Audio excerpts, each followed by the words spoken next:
Hey Gwenters, welcome back for another episode of Gone Gwenting. Apologize for the weird angle. My tripod broke. I have a new piece coming that should fix it on Monday, but for right now, this is what we're gonna have to deal with. And normally I would have waited, just done some older decks, which I will be publishing between the time that I post this and I get that piece. But I just couldn't wait any longer before showing you guys my new favorite deck. It's a little bit further down. I've been tweaking and playing with some other decks, but this is my new favorite deck. This is All Out Charge 2.0. This revives that good old deck a lot of us have used the last few seasons. Last season I wasn't able to quite push All Out Charge into Pro. There were just too many counters for it. The poison packages, the steals, Nilfgaard constantly chomping at our heels, but this deck is legendary this season. I know everyone has been talking about Skellige as the pure tier 1. I think this deck knocks that off its perch. Every time I queue Skellige, I get excited. It's just a ton of fun to play with this deck. Biggest reason for that is the top and bottom of this deck. So Oneiromancy gives this deck infinitely more consistency than it had before. It did strip out one of our bigger cards in here. We were using Onseus, but we basically swapped Onseus with Igni. And Igni is a total riot with Corvo and our Redanian archers, because we can basically ping the enemy down, or, and I didn't realize this until I started playing with an Igni for fun, we can actually use Visigoda to boost any unit by one, including enemy units. So if they have huge boost on a row, a lot of times people will try to avoid the Igni by playing like a 6-point card to an ethereal row. We can just ping down that 6-point card using Temerian Drummer, or in the event that they have maybe 1 or 2 cards that are really close, that are good engines, maybe providing boost, we can actually just bump those up and then use Igni. The one thing you have to keep in mind is this 35 requirement there, but in a lot of decks that I'm seeing now, in a long third round, they're easily getting to 35 per row. There isn't as much row punish going on. Some people are running Surrender. I don't love it as much as others do, but Igni I find to be a really consistent threat and often gets me my bang for my buck. On the bottom end of this deck is Squirrel. This is a must. You have to play with Squirrel for those Syndicate decks. It's all, sorry, Syndicate, Scoia'tael. It is helpful for both of those, but for Skellige most importantly. With Syndicate though, it is very helpful to drop out Diaz Irae. And if they're only using Diaz Irae in the third round, you will win. You have higher upside point potential, and if they're not running a really high removal deck, there's just no way they can keep pace with you. So that's kind of off the table. Scoia'tael, as we all know this season, is pretty much a joke. I have lost to it, but it was because of misplays. So if you see my prior history with this deck, I have only lost a couple of games with it. I would say the one true loss was against a Nilfgaard deck. And Nilfgaard can really mess up any Northern Realms deck, as we all know, depending on your draws in first round especially. But Vincent, the Vincent Invocation, Joachim, and Coup de Grace package is obnoxious to play against right now. But let's just jump into a game. Show you guys how this works. So the basic play is very similar to All Out Charge in prior seasons. We're going to save up Corvo, Dandelion, and Donamir for ranged row. Use our leader ability to get that package out all at once, and that's going to give us some really high tempo and just allow us to move beyond the enemy. Now, I told you that I get excited about Skellige. Seeing this Reckless Flurry makes me even more excited than usual. I will say I am concerned about their use of Herald in the final round, and so if I can get a Squirrel between rounds 1 and 2, that would be really helpful. But we have Oneiromancy here. The biggest thing I would say when you're playing this deck is Pellar can be helpful for that Trigvi play, but you really just want to get rid of the cards that you want in the final round. They don't really have so much of a place here. They don't help you all that much, and it's better to get these boost packages, and you can do a little bit more with those. So Carrot Guard is also really good against some of these enemy units, and we can do a lot of fun things against them. So the other play you have against Trigvi is this engineering solution. Trigvi is useless against shields because you have that turn to either purify or play the shield. And so I just don't worry about him. But in this round, because I have the Peller in hand, I'm actually just going to go ahead and use this engineering solution to boost up the Carrack frigate. Now, I like to play them to melee row. Biggest reason for that is just because Egmund has that ability that he can use. He boosts the unit to his right no matter what, regardless of whichever row he's on. But he always boosts the unit to his right if he is on that melee row. So just something to keep in mind. Now, I think Carrack City Guard is always a good play against Herkia. It's good threaten. If he wants to push out his Great Sword right now in order to proc this 3 damage and get it boosted up, that's fine with me. If not, I am perfectly happy pushing Herkia off this row. He might try to go for the deletion here. Odd choice in my opinion. You know, he had to get 2 of those procs on 1 unit, and the odds of that happening were pretty low. Let's go for Drummer here. Just to get these passive points, we can throw in Trident Infantry later on. I feel like there's a strong likelihood he's going to go after this frigate again, but we'll just have to see. And we do have Oneiromancy, and we do have Amphibious Assault. I've learned...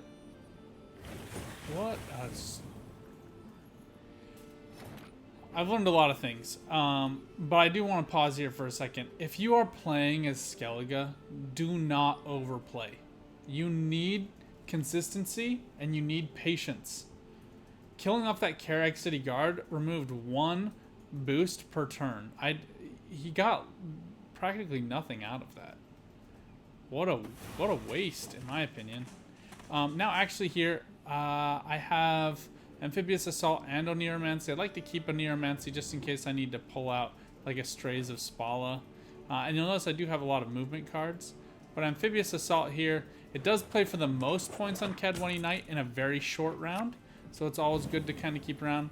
But Anna Stringer gets boosted up by 2 automatically. She's going to go to 7 next to this Drummer. And we can just drop in this Trident Infantry right here. And that is going to get boosted by 2 each round. And it is also going to do some hefty damage with that 2 boost. And I think basically we'll drop down this Trident Infantry and kind of just get out of this round. I don't really care about these soldier procs anymore. We filled up this row. I guess we could get 2 more in here, but that's only 4 more points. It's really not that many. This is much higher value to me. And the 1 point boost per turn is only 1 fewer points, right? So it's honestly fine with me. So now we have a few options here. We actually could try to stick in this round. I think the important thing here is count up how much damage a Wild Boar is going to do. So he's going to do 1, 2, 3, 4, 5, 6, 7 damage. That will boost him up to 18 plus his 4, so he would take this round.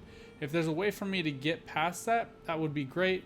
I do have Igni to wash him off of here, and Wild Boar does have to go to the melee row, so that honestly wouldn't be the worst play for me. I also here have Strays of Spala, and I have Carrack City Guard, though I would probably like to save both of them. I think actually I might just hang into this round. No, let's let him play Wild Boar. It is going to be close because he will have to pass it back to me. I maybe should have done more counting. But we go up by 4. Morgfarg is not going to get it for him. Though it is a good play against Sana because she stops boosting to the left. And he does have to use that leader ability, which saves me a bit of grief in final round. Skellige also very, very, very often just forgoes the second round. It's very frequently a dry pass. The use of the leader ability indicates to me that that is what he would prefer to do. We are going to save this squirrel, and we'll probably use a Oneiromancy here to get rid of the other squirrel. I like these cards to hold on to. It's very possible he has a Trigvi.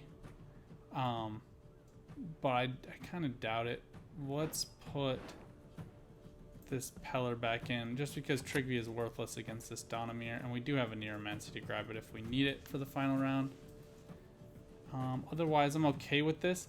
The other difference here, too, you want your Visigoda to have as many cards played after him as possible. Which we'll walk you through that in final round. But he is playing right into our hands. We're going to use a Neuromancy here for two reasons. One, we get it back next turn no matter what. He's not going to banish it.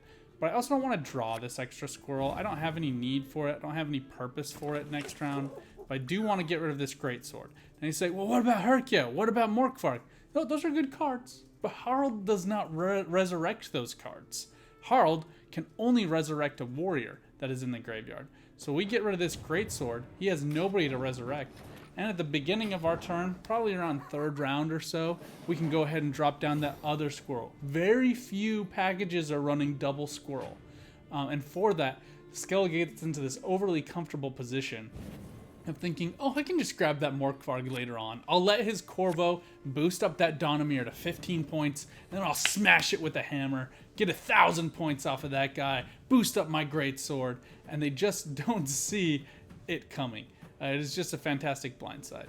Okay, so one thing here, I do love that I have a couple of options here. So you have to remember, with your leader ability, you're always going to grab one more card. We have a Neuromancy, which we're going to be able to grab another card with.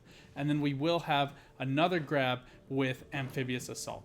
I do think here, one of my recommendations, Carrick Frigate does not play for that many points. Trident Infantry is actually better. I would rather have had a Redanian Archer. They play for an insane number of points with Dandelion, and Priscilla would have been really desired as well. Egmont is pretty good, but I'm not going to be playing much the melee row. Against Skellige, he probably is running Wild Boar the Sea, so he will get a big boost. Dagor is probably the biggest threat to me because I can use this Carrick Guard or the Strays of Spala to go ahead and just move that unit off. Alright, let's get into play here. So you can actually use Amphibious Assault to grab that Visigoda and boost him up. That can work really well. We're going to go ahead here and grab Dandelion. And that will boost him up to 4. Additionally, you could actually have Donamir in your deck and plan to grab him using a Amphibious Assault. You can actually do a Neuromancy and Amphibious Assault if they're both in your deck. And you can actually just grab that with your leader ability, play both of those, and then play him. And that counts as 1, 2, 3 cards, so he'll go to 4 charges right off the bat. You've got him locked and ready to go. For us, it's not that big a deal. Doesn't matter a whole bunch here. I have no idea what he's going to play here. My guess is Dagor, right? Like, Dagor is the best play he can make, but we just want our passive engines going. There's not that much removal that can deal with this Donamir other than a Hammond. I don't know for certain that he's running Devotion, but I haven't seen anything that indicates otherwise, and most Skellige decks are. The biggest reason for that is just because of Harald. Again, Harald just really needs that card to get that boost. So Donamir here is going to take some damage. We do want to keep Pellar around just to keep him safe from Trigvi. But the armor actually is going to protect him from the Trigvi wipeout. So we just have to make sure he can't get a 1-2 punch. I think it's more important for us to get Priscilla here just to get that passive point generation, and then probably a Redanian Archer. So we can choose either one of those. I think Priscilla is probably the better choice just because she can boost up that Redanian Archer next round as well. And we'll just kind of pass around some of these boosts. We don't know that he has Devotion yet, so I want to make sure if an Igni comes, it's going to kill this Donamir. It would stink to lose Donamir, but he doesn't have any way that he can really play this Morkvarg. It's a 10 provision cost card, right? And he does not have that leader ability that will allow him to grab him out of there. So here comes Harald. This is a depressing play. I don't think he really looked at his graveyard much there. He might have also just really wanted that passive damage for every warrior unit played. One can't be sure. I will tell you that we are going to make this Archer play. And we could use Pellar, we could use Carrot Guard, we could use Strays of Spala. I'm just not that concerned, and you're going to see why. There's just not a lot he can do for us. So the delta on this, though, you do want to keep track of. So this Archer plays for 6 with a 1-point damage. Obviously this is an armor, so it's not going to hit anything, but we are going to just boost him up here. get him 2 boost points and 2 charges. Alternatively, you can play this Cadwenny Knight in a short round, and he plays for 12. I can do the math for you in the comments if you'd like. Just know if you use Amphibious Assault, he is a 4-point card. He's going to get boosted by 3, and then he's going to get boosted by an additional 5, so he'll go to 7 and then to 9. Right? Okay, here's Dagger. Dagger was the concern that I had.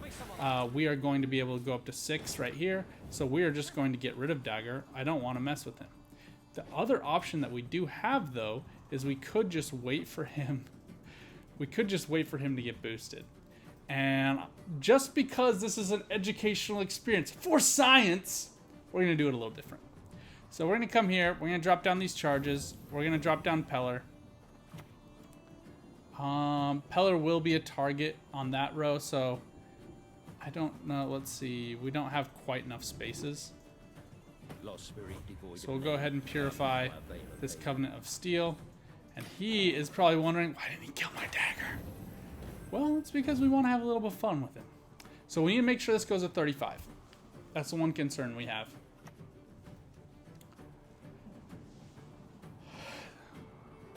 We have strays where we can push somebody back onto this row, and I might just do that with this Drummond Berserker. He goes to 6. This will be enough damage. 1, presumably 2. It might hit the armor though, but we'll just count at least 2 more, and then the 6. So that should be enough. So 6 would be 30, and then that's just like 4 more damage. So maybe not quite yet. Let's drop down Carrick City Guard just so we can have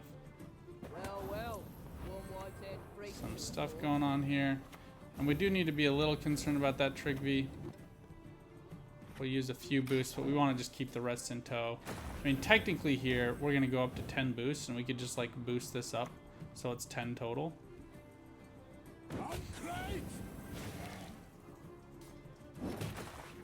Alright. This is where we ruin people's happiness.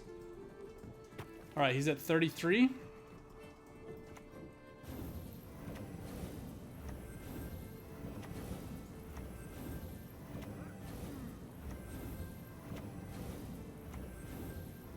I think that's probably enough, right? I don't think we can quite get up Harald yet, so we'll go ahead and use that.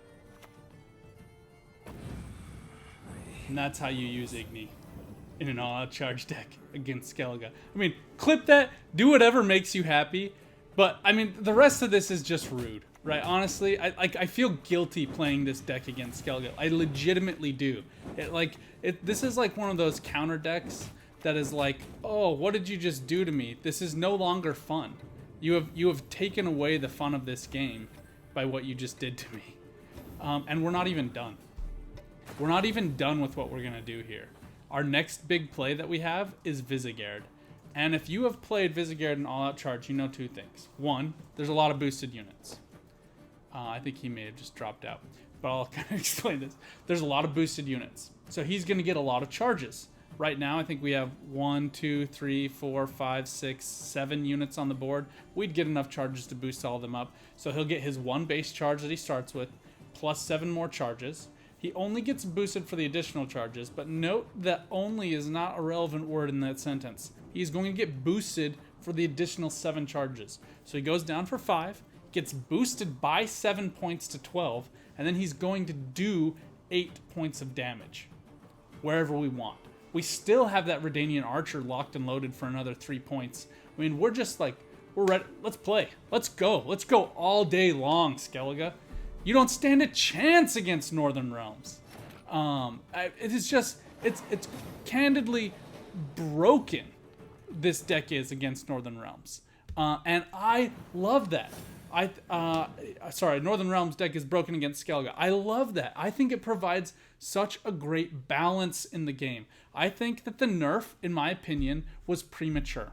I think that it wasn't really thought out. I think that I still hold to what I said before, in that I think that the great swords needed to come out doomed when Harald played them. That's just a consistency play. Harald should not be more powerful than a Freya's Blessing. He plays for 6 points, plus the perpetual damage. He's an 11 provision cost card. Freya's Blessing is 6. That plays for no points other than the card you're resurrecting, right? So it's the equivalent here of those points, even in an early round. but being able to resurrect it without Doomed was causing some uneven ripples. That, in my opinion, was the only change that should have happened. Rupture is meaningless against shields. We didn't get to see it here, but Trigv will proc Rupture. It will do the damage equal to their health, and the shield will absorb all of that damage. It won't do a single piece of damage to that unit. So this provides, in my opinion, the most well-rounded, productive anti-Skellige deck that's out there. Now, because this is my favorite deck, I could stop this video now. But we're going to go ahead, jump in, and we're going to do one more game. We're going to see what we get. Again, I told you this deck is not perfect. No deck is. And that's how Gwent should be, in my opinion. But this deck is really, really good. The upside point potential is insane. And that, as you just saw, the synergy with Igni in round 3 is unlike any Igni synergy I have ever seen in any other deck. My ability to boost him up was just ruins his game. Now, we'll see what we get in this game. I do have a few concerns. There's a few things that worry me about this deck that make it a little bit more even in my opinion. Number one, if I draw too many of my good cards in round 1, and I here have some pretty good golds, it really kneecaps my ability to carry round 1. Though against Skellige, you've seen they often pass in round 2. I just need to get them whittled down far enough. So we're going to go ahead and we're going to tuck in Priscilla. And we're going to put Vizigerd back. I like to keep Igni. Just gives me some more consistency. And I love Honest Stringer here with both Tridums. I do also probably want to keep one of these Redanian Archers for later. And the Oneiromancy and the Amphibious Assault are just really, really good for us. One thing I'll say about Amphibious Assault that's really helpful against Skellige, and we'll go ahead and play this here, we can go ahead and drop down this Amphibious Assault on this Carrack Frigate. We're going to put him down. We'll go for melee row. And he goes to 7 points with the 1 point armor. So if they play Crushing Blow normally, it plays for 4 damage. Unless the unit is armored, then it plays for 7. So there's no removal that is in a Skellige package that can kill this card after it's been boosted with Amphibious Assault. If he was not playing Second Wind, I would have a slight, not a lot, a slight amount of hesitancy that he was playing Squirrels or Xavier in his deck.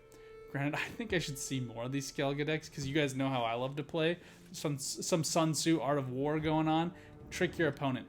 If you're playing Skellige, think about getting away from Devotion. How much does that Harald benefit you truly in round 3 by getting out that Greatsword early, by forcing your damage early in order to get it boosted so it can't get removed, and getting that passive damage for warriors played? For me, it was only mediocre benefit. And when I go up against mirrors, it really came down to a slugfest in round 1 of who could carry round 1, right? So for me, it wasn't really as great as all that. So here, what I actually want to do, as you saw, I tucked back in that Carrack Frigate later on. So what we're actually going to do, we're going to run dual Carrack Frigates here. We're not going to be able to get the respawn on this Carrack Frigate, but we wouldn't be able to do that anyway with this shield. So there's a bit of a misplay on my part. I should have played it to the right of the shield, but you know, not all of us are geniuses, myself included.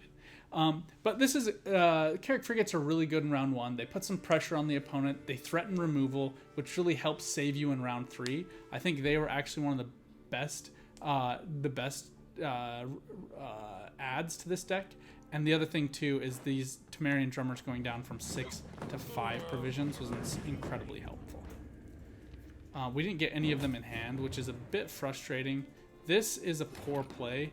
I don't know what he's planning to do with this Haymate Protector, but that removal of that soldier is a little bit annoying, but not the end of my world, right? So we are going to go ahead and concern ourselves with the refresh of this unit right here, and we're just going to drop down an Archer. I think the Archer will get us some consistency here, and it will get us this refresh after this turn, and we can go ahead and drop down this Trident Infantry, get Anna Stringer down here. We are not going to be able to boost her, which is fine because, again, this round we aren't super concerned with winning. I actually like to kind of do like a faux win where I'm acting like I really want to play hard, and Carrack Frigates really give off that air of me playing hard against Skellige. But in truth, I'm feinting. I am tricking them into going down to 5 cards with me and then giving up. So I can get some really good consistency from that. And this is a poor play. This Skjordal does not remove my Redanian Archer. I still have 2 damage. And the thing that he matters most for me is this refresh here. So I'm still getting that refresh, and I am quite happy with it. He might get finished off next round, perhaps by a long ship. So I think we're just going to go ahead here and work on removal of this Heimei Protector. Berserker is the typical play next to those Heimei Protectors. If you've, I was making a Skellige deck, so you obviously wouldn't have seen that video. But I actually love running the Moonlight Longships and Berserkers with Heimei. It's a low provision cost package that does decent amount of damage and gets you all of those lost points back onto this Heimei Protector. It also makes it so that the opponent can't slow remove them.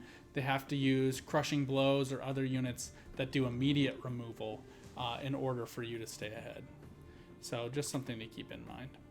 The other thing too, I know I have lots of thoughts. I have so many thoughts about how to beat Skellige. Jump over to my Twitch stream. The link is above in the description if you want to see more gameplay footage against Skellige. I think I won like 3 games in a row on one of my recent videos. Happy to tag that if you guys would like to see me put a link. Just leave a comment and I will post that link. But the other thing too, we want this guy to do something a little bit strange. We want him to transform. The biggest reason for that is right now he's a warrior. As soon as he goes down to 2, he is going to transform into a bear abomination that not only is not going to be able to be grabbed because it's no longer a warrior, it's just a beast token, so it's not going to be able to get grabbed by Harald, but it's also doomed, so it's not going to go into his graveyard. So it's not a grab he can make with this second wind. Just something to keep in mind. So we've got our passive damage from Anna here with this Trident Infantry. Carrack Frigate's still going strong. On both rows, I don't see how he can come back from this unless he plays like a Greatsword to ranged row with a Wild Boar. Looks like he's going to go ahead and pass. We will too. I think we're fine with that. I don't love the cards in my hand, so I don't really want to push in round 2. I have tried bleeding with this deck. I have tried pushing, keeping the opponent on edge. You can, but I recommend against it. I think the best way to play this deck is to secure a quick round 2 and a long round 3, which is very typical for Northern Realms, but it's especially true of this deck. So the few losses that I have had with this as I've tested have been when I've been unable to do that. So I would really like to have a squirrel for this round if at all possible. Let's see if we can't get one perfect. I don't think it does us much good. But we can play it, and we can get rid of this Skjordal. We could also get rid of this Ancrate Raider, but Heimei Protector is also a warrior, so he has a grab with that, with his leader anyway. Skjordal just gives him some removal I don't want him to have, but don't feel strongly about either way. And it does require him to play a card of at least 4-point value or low point value cards twice. So he will maybe be a little bit thoughtful about what he does here. We'll just have to see.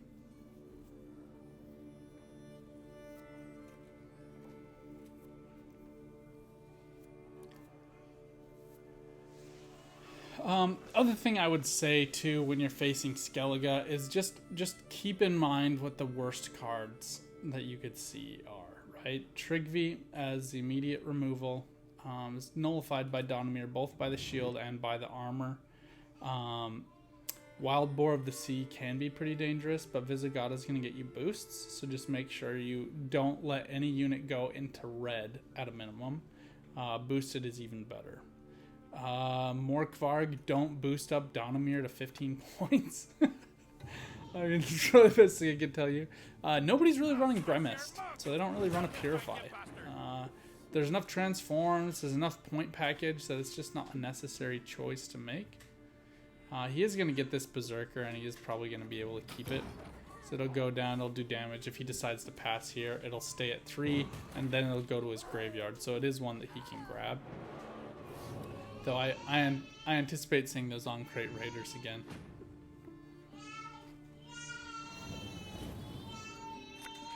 Say hello to my very excited son. He has lots of feelings. All right, we do have Donamir here. We do have Pellar. I don't think Pellar is really useful. I rarely see Covenant of Steel in this. I just, you know, it's too high of a provision cost. They'd lose out on other cards. Vizigaird's the one we want to grab here. We'll use our other ability to grab them. Maybe get a row movement card. But we have strays. So we have a lot of flexibility here. I like what I see, to be honest. Although the squirrel, I mean, maybe one of these 3 cards. We just have to make sure not to remove anything until very end of the game. But if we remove something, we'll use one of our Redanian archers to ping some damage down on it, and then immediately use squirrel to banish it from the graveyard. That way they can't do. One of the biggest threats of this deck is very similar to our leader ability, right? Is that you can do the 1-2 punch all in one round, which can both protect Dagger and or Greatsword play, and as well put up a whole bunch of points. So it can be good point slam for final play. It can also give you a lot of flexibility in other plays as well. But I think this is pretty much a done deal. I don't see any way that he gets out of this alive. A lot of people are adding these Torsic Invaders, 4-point cards. They play for 7. And I think they think of them as good, as like good blue coin plays. Don't play them. I don't think they're worthwhile. I mean, this Veil, sure.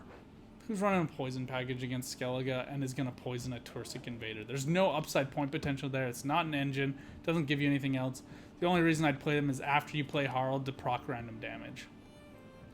But let's just jump right into this. We unfortunately do have Vizigata and Donamir in our hand, but it's not a huge deal. Probably care about this Vizigaird just because he doesn't get boosted by much with our other cards, with Amphibious Assault being the primary one I'm alluding to here. And maybe because we're playing this, if more people start playing this all-out charge deck, we're going to see more Gremists, and that would be something we'd have to be concerned about. But that's going to totally hamstring the upside point potential of this deck. The other thing about Second Wind, that it kind of annoys me that they had got that nerf from 14 to 11. You have to establish a graveyard. And we're seeing a deck right here that has no graveyard. Right? I mean, go ahead, pull out this on-crate Raiders for 2 damage. Sure, he could remove this shield and you could use Trigvi to proc it. But I don't care. Like, my Vizigata's going to have so much boost. Go for it. You knock him down to only 2 points, and I'm just going to get him right back up again. I think the passive damage from Harald is honestly more of a threat for that than he is. So he's going to proc 2 random damage here, and that could have really threatened Vizigata. I think you do have to keep some good cadence here with Dandelion, but once you have him up, ready to go, you're fine. And then I just save the charges. Unless there's something that truly threatens me, I don't feel any need to get really nervous. Again, I think that they pair too well with Igni. They go, this random damage proc causes too many issues with your units going below. It's just something good to keep in mind and be aware of. All right, here's the Trigvi. Here it comes down. We're just gonna let it do the damage. He'll only have 2 health left. Regardless, so there's no reason to boost him because it does damage equal to his health. So it is just something to keep in mind. Now, if I was him, I would think very strongly about pulling out this on-crate Raider. You need that kill. You got to be able to finish off. I think him not playing that is a poor choice, and we are going to use that to do some real damage to him. So there's no point using a drummer here. He is going to get damaged at the end, and it will go in order. It will proc as his turn order card, so a drummer would boost him from the other side, so he just go up to 9 and then do 9 damage to himself. So no reason to worry about that. So instead, I think we're just going to go ahead and get out Priscilla here. And we're just going to boost up Dandelion just to make sure we can't get removed too easily. Also, as soon as you see Harold come down as the cripple, which they often play really early in round 1, you know it's a devotion pick. Yeah, I don't think there's really anything that does Zeal 2 damage. Herkia does that random damage. He could get lucky here. And he might want to be targeting... I mean, a Morkvarg on a Visigoda is really good. Right? As like final play. Because Visigoda goes up to like... can go up to like 20 points by the end of the game. Yeah, I've seen some people running this Blue Boy package, but I think this is a terrible choice.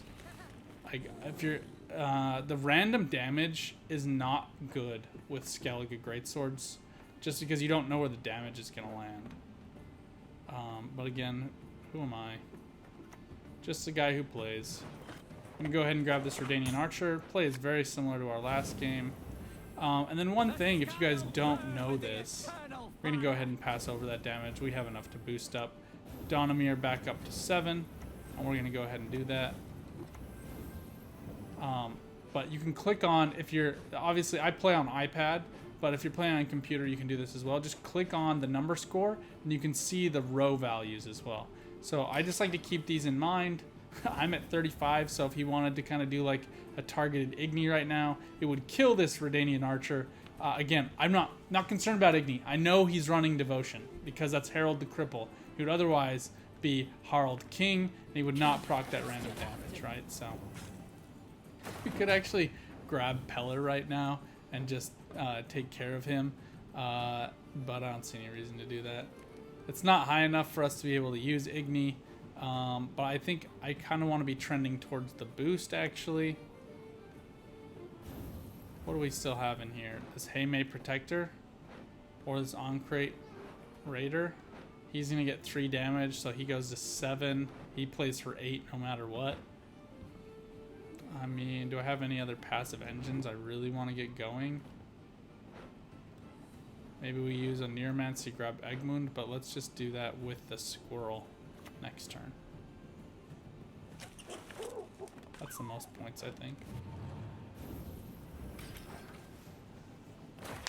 Yeah, we'll go ahead and grab Egmund. He's an additional target for him on front row. Give him something to busy himself with. Yeah, I mean, boosting Blue Boy is going to feel like a really weird random thing to do. It's fine. So let's count this up. If they all went to 6, that'd be 30 points. So it's not quite enough. And we don't have enough boost anyway. We do want to take care of Priscilla here. Remember that when she's boosted, she gives 2.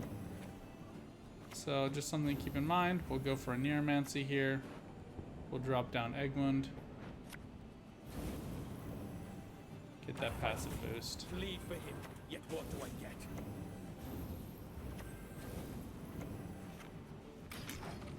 And I have final say too. Yielding final say to this deck is just a poor decision. I think probably next cards will want Tridum. He can go to melee, get boosted by Egmund. Strays, we could like move up this Invader. But I'm guessing, honestly, the play here will be he'll do a bunch of damage, get this Ankret Greatsword boosted up, and we'll just go for removal. Or he could do that. There's 7. All right. This goes to 35.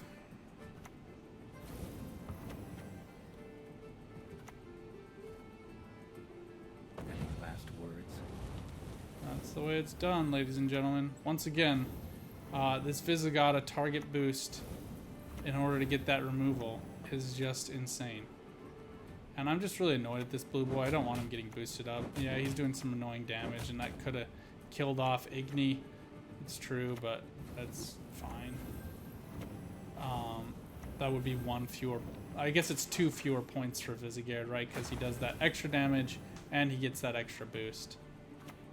Let's see if we can let this guy actually use our cards. So once again, you just want to make sure to get this boost in here. Then hand over those charges. Get the other boosts going on. I guess normally go try them. If this guy wants to hang in, if he feels like there's some shred of hope, let's let him. Just so we, for science, I just want to show you how this Vizigard play goes. I mean, we didn't even get to it last game. I mean, look, we did remove these, so he can pull these back with his leader ability. So he might feel like, oh yeah, I have a really cool play that's gonna come down, and that might happen. He might just go ahead and play maybe like Wild Boar of the Sea. I don't know. We'll just have to find out. But this Skull is super weak, right? 4 more hits here, he's gone. Covenant of Steel might come out just to protect him. Should be annoying, but we can move it with strays down around. And once again, they give up. I mean, we don't even get to use Vizigard. Perhaps I should say my annoyance about playing against Skellige now is just purely that I don't get to finish games. Anyway, look, no deck is perfect, like I said, but when you are playing in Pro, especially, and that's why I kind of want to wait to save this till a little later in the season for you guys, but when you're playing in Pro, you're seeing Skellige, right? Let's just come to leaderboards just real quick to show you what I'm talking about. So, click on Global, click on Pro Rank. Look, these, whatever this symbol is whatever faction they contributes most to their total MMR. And you're seeing a lot of Nilfgaard, and you're seeing a lot of Skellige. And the Nilfgaard can be problematic, but as you go further down the list, just insane. Look at this. Skellige. And if you guys have been watching my channel, you know I've been patient this season. Only started pushing up just very recently. I had a lot of losses. This delta was much larger. But I've just been racking up the wins with this Northern Realms deck. I've been playing almost exclusively this Northern Realms deck so far in Pro Rank, just because there's so much Skellige, and so many of the people further down this list are playing Skellige. It's just kind of treated universally as this rank 1 deck, and it's just limp, weak, broken against this Northern Realms deck. So if you are in Pro Rank, I highly suggest playing this deck. Again, you can run in some trouble with some Nilfgaard. Again, watch my Twitch stream if you want to see more of that. Feel free to ask for a stream sometime in the comments below. I'm going to try to come up with a more regular schedule, but for now I'm kind of just doing one-offs and have you guys just go back and rewatch that footage if you're interested.